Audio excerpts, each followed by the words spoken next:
Stres mungkin saja tidak bisa kita hindari dalam kehidupan sehari-hari.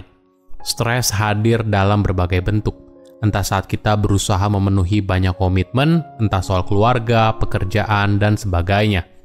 Jadi, fokusnya bukan bagaimana menjalani hidup tanpa stres, tapi bagaimana kita bisa mengatasi stres yang kita hadapi dan pada akhirnya bisa memberikan dampak yang positif. Ini yang harus kita pelajari, karena ternyata tidak semua stres itu buruk. Stres dalam jumlah yang masih bisa kita kendalikan bisa baik untuk imunitas tubuh, mendorong kinerja, dan membantu kita menjadi pribadi yang lebih baik. Halo semuanya, nama saya Michael. Selamat datang di channel saya, Sikutu Buku. Kali ini saya akan bahas bagaimana stres bisa mempengaruhi otak kita dan tidak selamanya buruk. Ini merupakan rangkuman dari video TED Talk Madhumita Murgia yang berjudul How Stress Affect Your Brain dan diolah dari berbagai sumber. Stres tidak selamanya buruk. Stres bisa bermanfaat, memberikanmu ekstra energi dan fokus. Misalnya, ketika kamu sedang bermain sebuah olahraga yang kompetitif atau berbicara di depan umum. Tapi kalau kamu berada dalam stres terus-menerus, maka hal ini bisa saja mengubah otakmu, mulai dari ukurannya, strukturnya, hingga bagaimana otakmu bekerja. Apakah kamu saat ini merasa gelisah saat tidur, moody, mudah lupa hal kecil, dan merasa kewalahan? Jika iya, jangan khawatir. Kita semua pernah berada dalam posisi tersebut dan mungkin saja artinya kamu sedang dalam kondisi stres. Tapi stres tidak selamanya buruk. Dalam waktu tertentu, stres bisa membantu kita untuk fokus dan memberikan tambahan energi. Tapi ketika kamu merasa stres dalam periode yang lama, itu yang berbahaya. Stres berkepanjangan, misalnya bekerja lembur terus-terusan atau berantem terus. Nah, kondisi ini bisa mengubah cara otakmu bekerja. Ketika kamu dalam kondisi stres, ada bagian dari otakmu bernama hipotalamus memberikan sinyal kepada tubuh untuk melepaskan hormon kortisol. Hormon ini yang membantu kamu untuk merespon dengan cepat ketika menghadapi stres. Misalnya ketika berada dalam situasi yang sulit.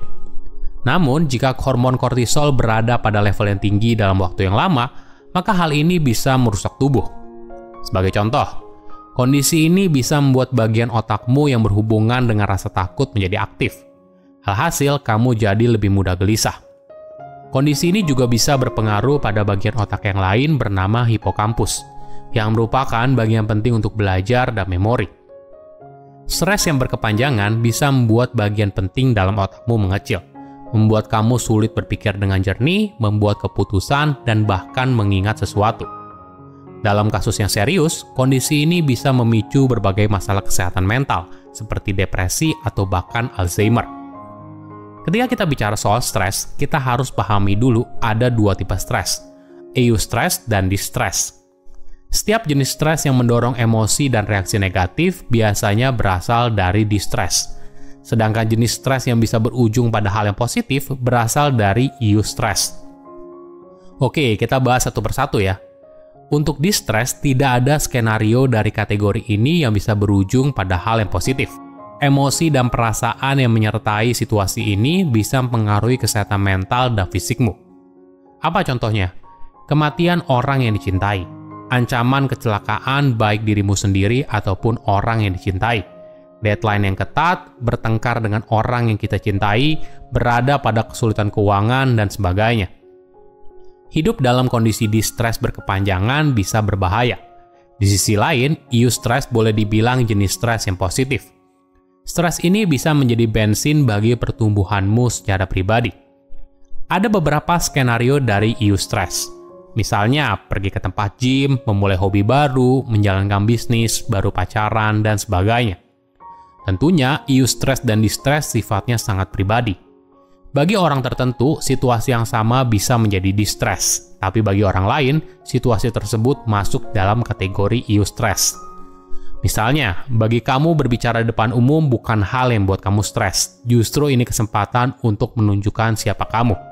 Tapi bagi orang lain, hal ini justru bisa bikin stres, grogi, dan gemeteran.